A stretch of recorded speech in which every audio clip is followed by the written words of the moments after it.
Hey everyone, Warwick's here. So we're back with our final guide for Monk for patch 10.2, and that is Windwalker Monk. Windwalker Monk is in an interesting space in that I think it's weirdly been recognized by the community as the spec probably most likely in need of a rework. We were hoping that was going to happen in patch 10.2. That did not happen. In fact, the Windwalker got very little, if any, changes outside of their tier set bonus. And so I think a lot of people have been disappointed by it. We've seen a lot of longtime Windwalker players begin to abandon the spec in favor of other specs such as like Rogue or Druid or Demon Hunter. And as a result, we are potentially looking at Windwalker being the lowest played spec that it has been in quite a long time, if not ever. So hopefully that means that for those of you that are still dedicated to the spec and still enjoy playing it like myself, that it means that we will get some hope in the War Within, that the spec is going to get some really dedicated development time from someone that truly understands what the Windwalker class is going for. Now, this is not going to be a rework video. This is obviously a guide video, but I wanted to kind of give a quick overview on the spec so that you kind of understand the position that it's kind of in right now, and just to kind of get a vibe for what the spec is looking like right now. You're not going to see very many Windwalker monks in raid outside of the dedicated few that play it. And so as a result, like, the spec is in kind of a tough position. And I think it's because it's perceived by the community as, please, dear God, it needs a rework. And its tier set, which we'll talk about in a little bit, is less than impressive. So what are we going to do in this video? So we're going to talk about what you need to get started with this spec in 10.2. So I'm not here to go into any sort of advanced deep dives. There are definitely creators that are out there and places that you can visit that will go into really in-depth, nuanced, advanced tips if that's what you're seeking.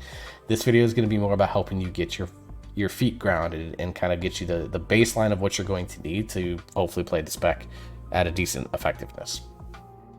So that means we're going to talk about your talent builds. We'll talk about your rotation. We'll talk about your stats, consumables, enchants, and gems. We'll look into your tier bonus as well as what gear you should try to craft and what trinkets to be on the lookout for. So a couple of things that I've done in these that I've not done in these guide videos before that I'm doing in these ones, particularly when it comes to gearing and trinkets, because I don't typically go over gear stuff a lot in these videos, but trinkets and crafted items I think are very easy to cover, so that's why we're going over them. So let's start with the Mythic Plus build here. As we have done in all these videos, we start with the dungeon build. So the dungeon build, there's been some small changes from patch 10.1, mainly in that we don't take Bone Dust Brew in the build anymore.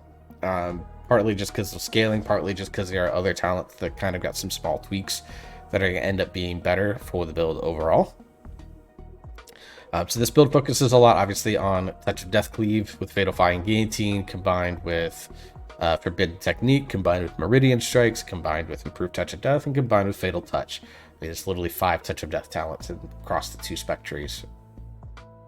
But so obviously a lot of focus on that, some focus on spinning Crane Kick, as well as putting some decent points into things like Strike of the Windlord, which has good cleave ability, and Fist of Fury, which has some good cleave ability here with Flashing Fists. So big things to take note of in the class tree are that you do take the triple bonus here with Diffuse Magic, Dampen Harm, and Fortifying Brew. Chi Burst, still a staple of this, does give good chi for pretty cheap cost.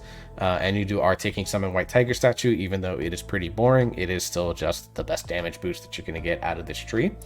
Now, there are some people that I've seen, I don't personally like it, but because in the few times that I've tried it, not a big fan, but playing Celerity, they play Eye of the Tiger instead of Celerity. I've seen this mostly in Tyrannical Weak builds for Mythic Plus, not Fortified Weak builds. I don't personally like it. I like the quality of life feeling that I get from double roll. So not something that I would do, but it is something that you could technically do. You could also pull the point out of Celerity to grab Detox on the weeks that you will need that for, say, like Afflicted. If you're needing to help out with Dispels, so if you're playing with, like, you know, like I run with like a Warrior and a Warlock, like they're not going to do anything to help with Afflicted, so I'm going to have to go grab Detox if I'm playing as the Windwalker in that group, so that I can help the healer out with Afflicted Dispels, in which case I'll probably drop Celerity. So or drop a point in Fortifying Brew to grab Detox, but we'll see. So that's the flex point here, is Celerity into either Eye of the Tiger or Detox, depending on Affix Week or Fortified Tyrannical. Generally speaking, I don't think it's a good idea, but it is technically a flex point, as you see fit. That's the beauty of this. Over in the class tree, of course, we do play Storm, Earth, and Fire here, so you get our buggy as hell clones. Now, the bugs on them haven't been nearly as bad as they have been in the past, so it's just a good way to spread Bark of the Crane, so that you can maximize your spinning crane kick damage. Shadow Boxing Treads plays into fact here. Like, this build is really strong on like 3 to 6 target cleave. Because between Strike of the Windlord, Fist of Fury, Blackout, Shadow Boxing Treads with Blackout Kick, along with Teachings of the Monastery, and then you have good Zhuen talents with Fury of Zhuen and Power Tiger Lightning and Zhuen's Battle Gear, along with Zhuen's Bond. Like, all of these just make the cooldown better. And then you have Transfer the Power, which make your Fist of Fury stronger when you use Rising Sun Kick and Blackout Kick. So overall, the build doesn't focus so much on like the spin to win style of play. It's a much more balanced between Fist of Fury, spin to win, Strike of the Windlord when it's up every 40 seconds. And just go from there. Now, Whirling Dragon Punch did get some buzz in the PTR cycle because it did catch a pretty big buff. However, everything that I've done from sims of my own character to watching the high-end theory crafters play with it show that Whirling Dragon Punch still just doesn't do enough damage.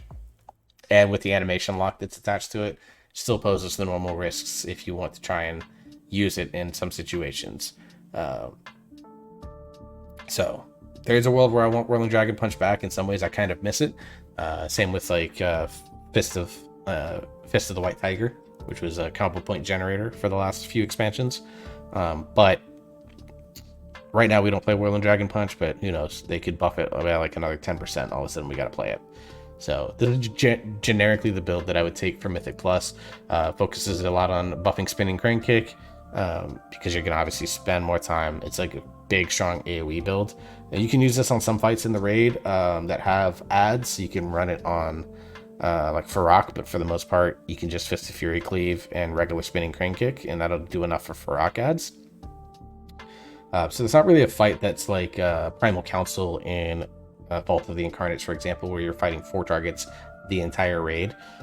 Even with Urktos, Pip, and the other one's name, you're not fighting all 3 of them at the same time all the time, so running a pure M plus build wouldn't work. So I think it's just a generically straight up Mythic Plus build. And then for raid purposes, you're not going to see a ton of talent switching.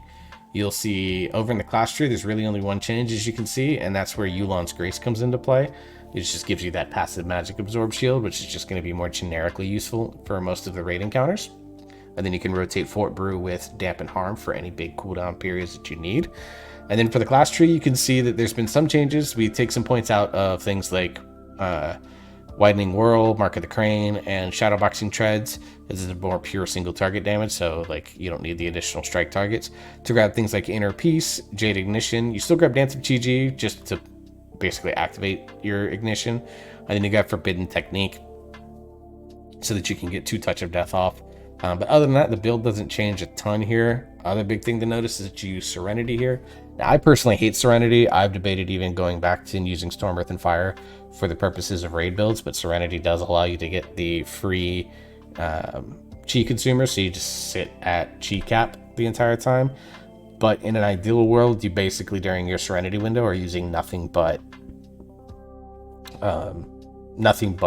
your spenders, so you don't have to worry about like overcapping chi, but you are going to overcap the hell out of energy because you're going to rarely use Tiger Palm in that instance. So I personally don't like it, but it is simming the best single target right now because your goal is to get as many Rising Sun kicks off as humanly possible, because Rising Sun Kick kicks like a goddamn truck in this build. So your goal is to just basically push Rising Sun Kick as much as you can during your Serenity window, which is what makes it the strongest single target cooldown. Personally, I wish they would get an update and a change, but it's where we are right now. So other things to kind of keep note with this build, obviously Strike of the Windlord is back. It is going to be your highest priority spender for the most part, because it does hit really hard and on a 40-second cooldown. And then you pose a lot of power into your Zhuen again with Fury of Zhuen, Zhuen's Battle Gear, Transfer the Power, and Invoker's Delight. Here you also are grabbing Feline Stomp along with Feline Harmony, so that you can get extra damage against your target by 12%. This is kind of annoying on heavy movement fights, but with the reset from Feline Harmony, it should not be that much of an issue. Overall, I think this is a pretty decent raid build. It's not obviously Assassination Rogue in terms of its single target damage, but it is respectable single target damage. Like Windwalker Monk is very low played right now, and it is probably going to be the lowest played spec in its history, but the spec overall does actually do decent enough damage. It is tuned. It probably needs an aura buff outside of PvP, but it is a well-tuned spec. Other flex points that you can grab here, Celerity can go into Eye of the Tiger. I've seen a lot of people do that. I would say if the fight is low mobility, where you don't have to do a ton of movement, or your movement is very coordinated, it's like very like one directional, you don't need the 2 charges, you can just use Smart Transcendence use in Tiger's Lust. So I've seen people switch that into Eye of the Tiger. So I would say, like, on a fight like Nimue where there's a lot of movement, it's probably not a bad idea to have a second roll charge. But on a fight like, for example, Gnawroot or even Tindril, in between dragon riding phases, you actually don't move a ton as a melee on Tindril. So grabbing like Eye of the Tiger just to give you that little bit of extra damage and a little bit of extra sustain is probably going to be a good idea. So you just play with that point throughout your thing, and that's the only reason you hold on to Ring of Peace. Now, if you don't want to grab Eye of the Tiger, Ring of Peace, again, useful on some fights like Farak, it's pretty useful, so that you can clear the healing ads through, in which case you would take the point in Ring of Peace and you can throw it into a shorter Fortifying Brew, or you can throw it into something like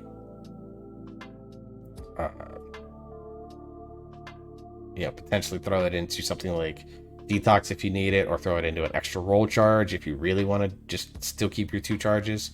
Or if you're playing like a high mobility build, you pull the point here and put it into improved roll. Like, that's something that you could do, but there's really not a better place to put the points, so you might as well hold on to it just in case. All right. Now, rotation for Windwalker Monk. So obviously, if you are playing Windwalker Monk, you are probably well versed in its mastery, where you want to basically be using different abilities throughout the way. Now you really only have guaranteed 2 generators, but potentially 3, because you have Chi Burst, you have Tiger Palm, and you have an Expel Harm. So those are your 3 generators. You obviously want to use, I would say in terms of priority, it's Expel Harm, and then Tiger Palm, and then Chi Burst is good for AoE packs to generate multiple Chi. Or if you hit your tank and a target with it. So in like pure single target out in the world, Chi Burst is actually not that good. But in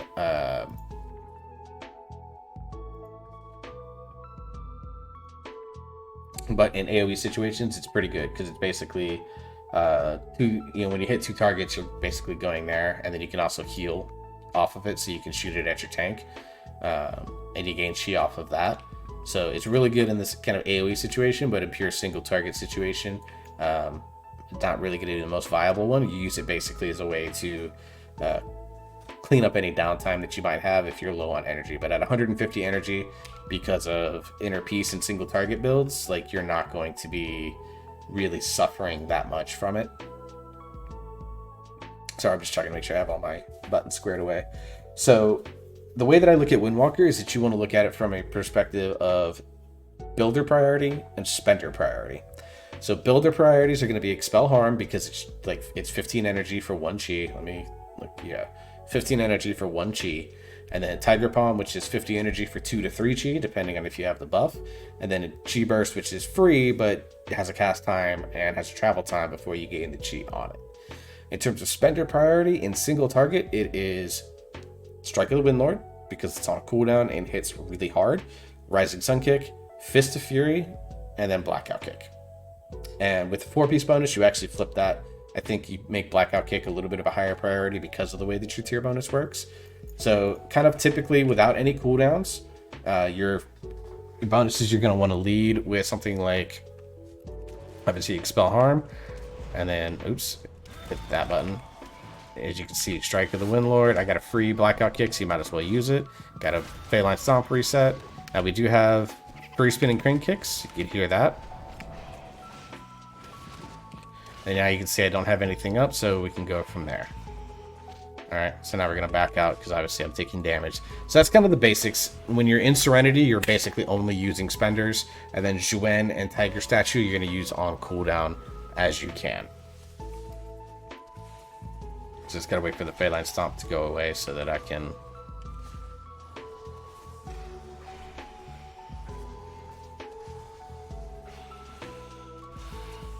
Let's start walking away here. Alright. Now in AoE situations, your bonuses can change. Now you saw I use the Spinning Crane Kick there in single target. You only use Spinning Crane Kick if it's with Dance of Chi-Chi procs. It's the only time that you need to use it. Now, in Mythic Plus scenarios, your priority is going to be Strike of the Windlord still tops. Blackout Kick and Fist of Fury tend to be the best if you have multiple targets around. And then Rising Sun Kick at the bottom, typically.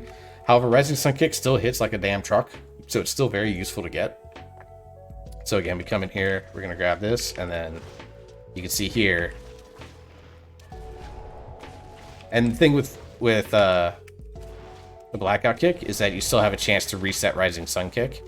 So you still want to use Rising Sun Kick before you Blackout Kick if at all possible, because you're going to get that reset chance. And then after that, it's just, oops, hit the wrong button. It's 3 in this one. And you can see I'm getting my stacks of Fist of Fury set up so that when I'm at 10 stacks, it does the most amount of possible damage. You heard I got a free proc there, so we're going to use that.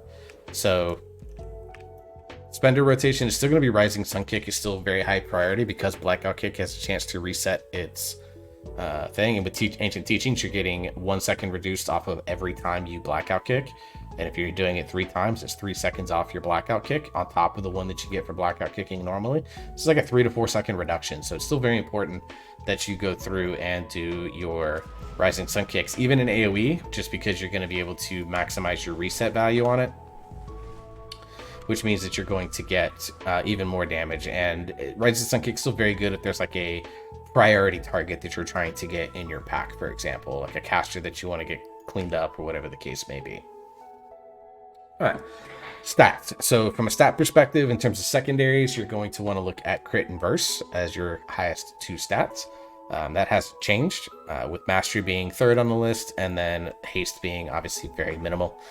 So right now, obviously, I'm geared a little bit more towards Mistweaver Monk, so I have higher Haste than I would normally, and I have a little bit more Mastery than I would like. But as you can see, all 3 of these are pretty much the same, so I would just kind of keep on this type of track for me personally, where I just grab Crit Verse or Crit Mastery or or a couple of Verse Mastery pieces as needed, in order to kind of really push forward, so to speak, with overall stats. Again, eye level at around 10 to 15 item levels, you're just going to take whatever is the eye level upgrade.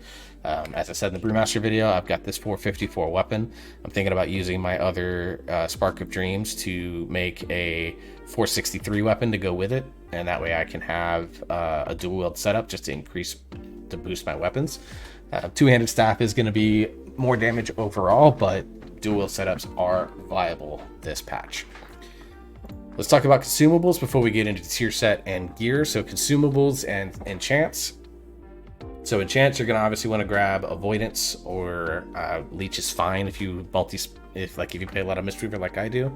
I run Leech, but generally speaking, Avoidance is going to be typically the best, just as the most defensive value. Waking stats on your chest with Avoidance on your bracers. Shadow Belt clasp, if you can get one on your belt. Now on my server they're like 30k plus right now, so it is very expensive for 150 stamina. So if it's something that you want to get, then you can. Now there's a new one for Helm called Incandescent. Let me grab the details on that.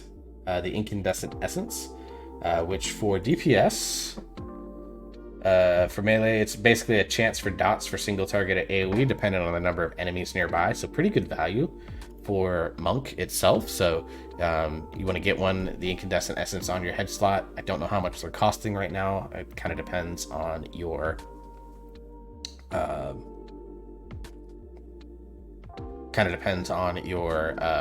your server, but you do want to grab that into your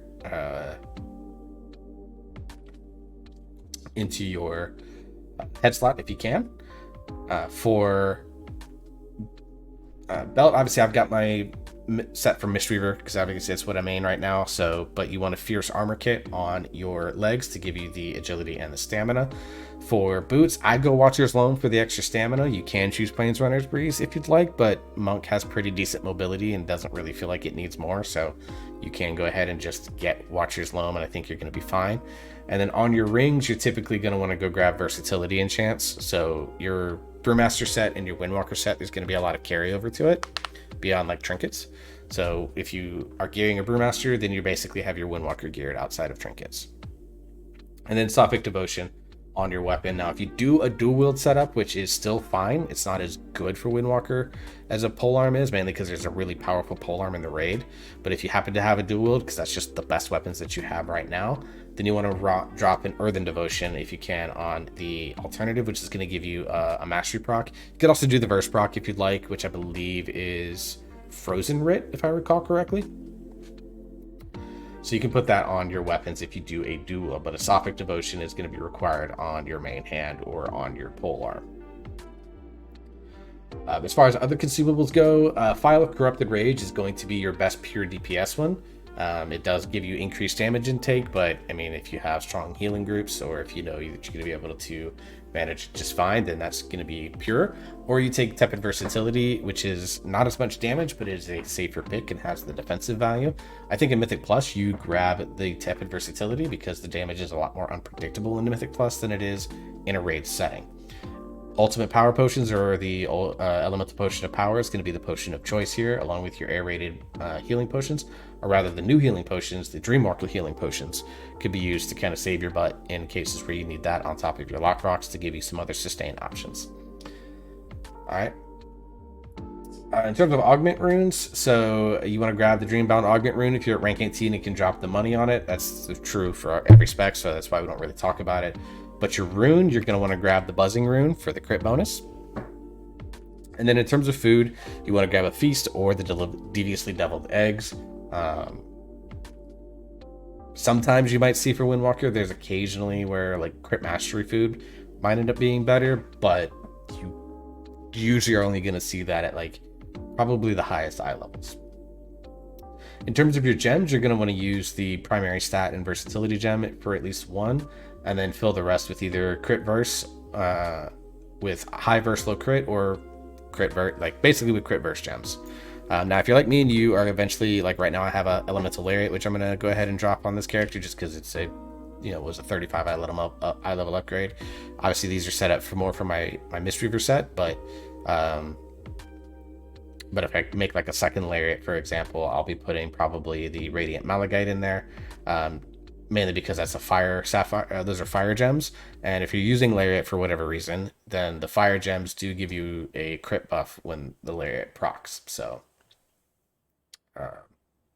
overall, if you're using Lariat, you can go there. Speaking of crafted gear, let's talk about that now. So with crafted gear, Elemental Lariat is fine. It's not going to be the best pick. I use it for Mistweaver Monk, but I don't plan on using it for the agility specs. And that's because I'm going to grab the boots, which are Slimy Expulsion boots, which do the reduce your haste. Well, we don't care about haste, so it doesn't matter. And then you're going to get the additional nature damage. And then you want to grab a Toxified Armor Patch to go on your like bracers or belt slot, because it's just going to enhance your expulsion boots.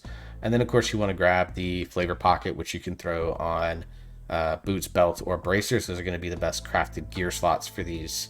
Or belt or bracers are going to be the best for the armor patch or the Flavor Pocket. Occasionally rings if you don't feel like you're getting any luck on your rings.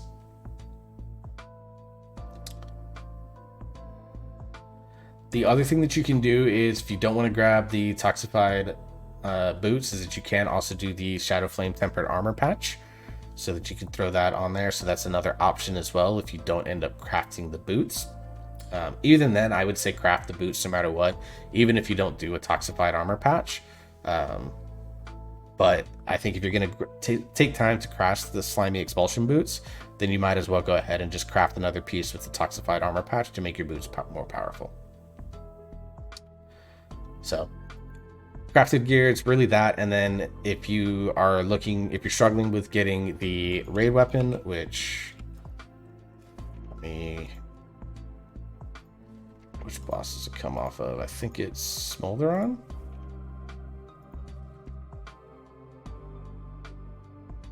Who drops the... Oh, Rashawn. Here you go. If you can get this off of Barak, then obviously that's going to be your best option, just because it does that big damage, especially early on targets. Like, this is going to be your best one overall. But if not, then you can run a dual wield setup. If you can get one of these as an intellect, like, it's fine for a Mistweaver Monk setup, but really you're going to want to just go after Rashawn.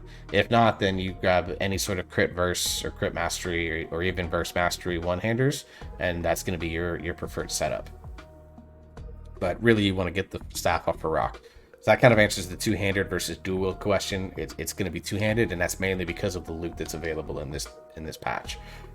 There's basically been a good polearm in every patch this expansion, so that's why, or in every raid this expansion, so that's why we've basically been running a ton of two-handed setups.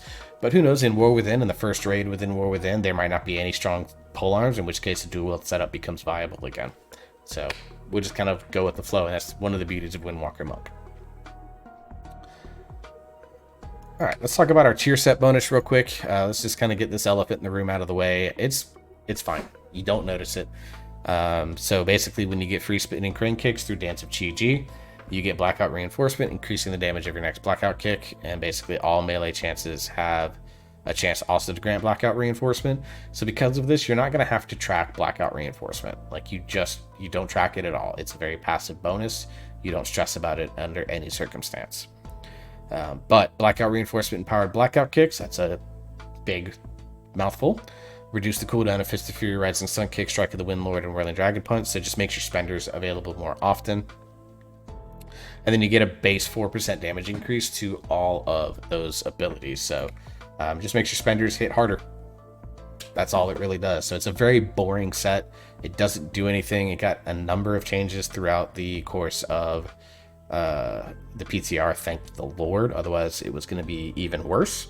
But it's whatever. Like, it's not going to be a massive damage boost. I've seen sims where people only have it increasing their damage by a few thousand points. It's like a 3 to 5% DPS increase, whereas other classes are seeing like 7 to 10% increases from their tier sets. So it's just overall a pretty weak tier set, comparatively speaking. Overall, I think if you're going to be playing Windwalker Monk, you're going to be pretty content playing it this patch still. Like, it's still playing pretty much the same way. I think that we all be naive to sit there and not say, though, that this spec does probably need to be strongly investigated. And there's a really good article that Babylonius wrote on Wowhead and J-Funk has done in the Peak of Serenity Discord that kind of talk about where Windwalker Monk has sort of a philosophy clash. I'll kind of go over that maybe in another video in the future that kind of summarizes those, but I would strongly recommend reading those articles because they are going to explain it probably much better than I will. And they have a lot more engaged and personal connection with the history of Windwalker Monk, because I didn't start playing Windwalker truly until early Shadowlands. So that's the end of this video, guys. I appreciate you if you stuck around for this 29-minute extravaganza on Windwalker Monk. So until the next video, I hope you all stay safe. I hope you all enjoy yourself. You have fun. You keep on gaming. And we'll see you next time.